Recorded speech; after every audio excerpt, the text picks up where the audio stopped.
with the rapid spread of Islam in the 6th and 7th century to neighboring lands and nations, from Arabia to Persia and Byzantium notably,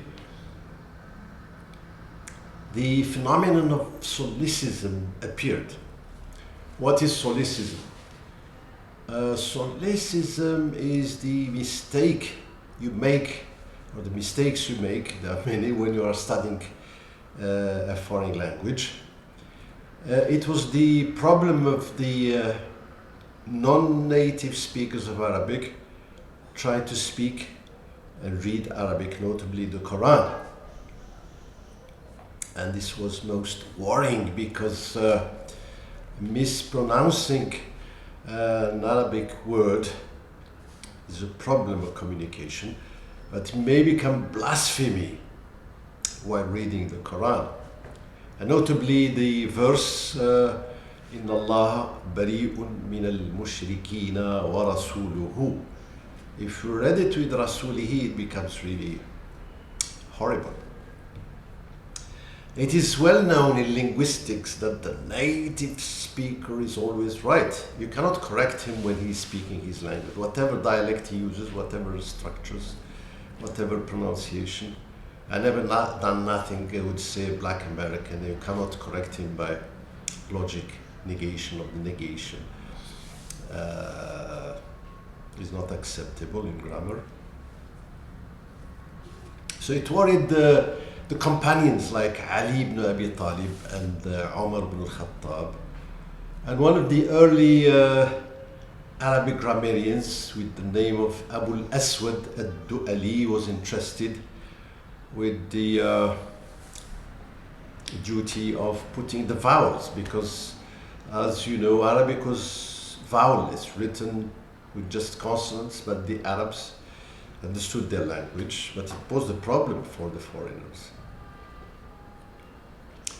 And then a great culture flourished in Baghdad and Basra and Kufa in Iraq, especially in grammar. You had two major schools, Basra and Kufa. Basra was prescriptive and Kufa was descriptive. And here comes a young Persian with the name of Sibawayhi, beautiful young man from Persia, who came to Basra to study the prophetic tradition. But as a non-native speaker of Arabic, he fell into Solecism. So he was sent to the Circle of Grammar,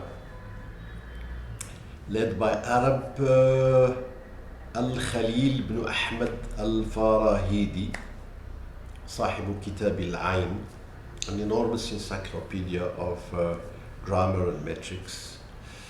And soon the student excelled the teacher. And he wanted to face Al-Kisai, the leader of rival school of Al-Kufa. The two scholars met in what was known as the notorious WASP debate. كنت أظن الزنبور أشد لسع من النحلة فإذا هو هي, said Sibawayhi with the nominative pronoun. And كنت أظن الزنبور أشد لسع من النحلة فإذا هو إياه, with an accusative pronoun. The two scholars disagree. Well, to be brief, soon the young scholar Sibawayhi went back home and he died at a very early age. But he left us this enormous Al-Kitab, which is referred to as the ocean, a king's gift, and the Quran of Nahu. It's a sacred book of grammar. Now, the manuscripts of Al-Kitab were scattered all over the world, in Calcutta, India, in Vienna. I went to Vienna to see it in different places, Istanbul.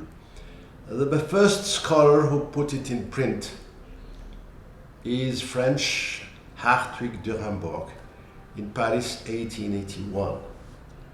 And then later came Egyptian Dr. Abdus Salam Haroun, who put it in 5 beautiful volumes. The first volume starts with the delimitation of the field. Sibawayhi speaks about what is his field going to be. Just like when Saussure speaks about langue, parole, and Chomsky about competence, performance. So Sibawayhi starts by saying al-kalimu ismun wa fi'lun wa harfun ja'a li ma'na. And then he speaks about acceptability. You can say ataytuka amsi wa sha'atika ghadan.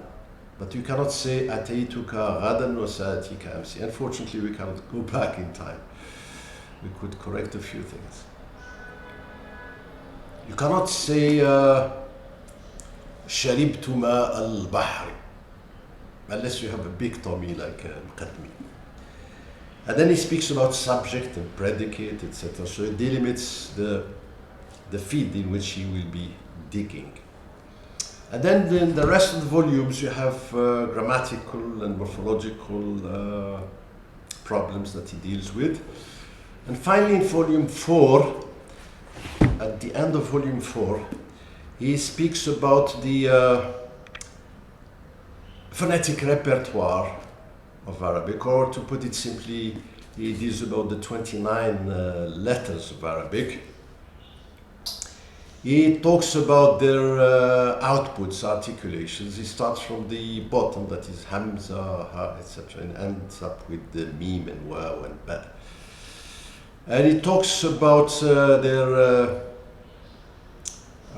propriétés caractéristiques, characteristic properties or distinctive features or manner of articulation. You have shadid, stop, rakh, fricative, al-lin, lateral, etc., etc. And soon he moves to al-idgham, a phonological transformation. He speaks about partial assimilation, total assimilation, progressive assimilation, regressive assimilation. He's really a champion of grammar, not just Arabic grammar. You could generalize it to universal grammar.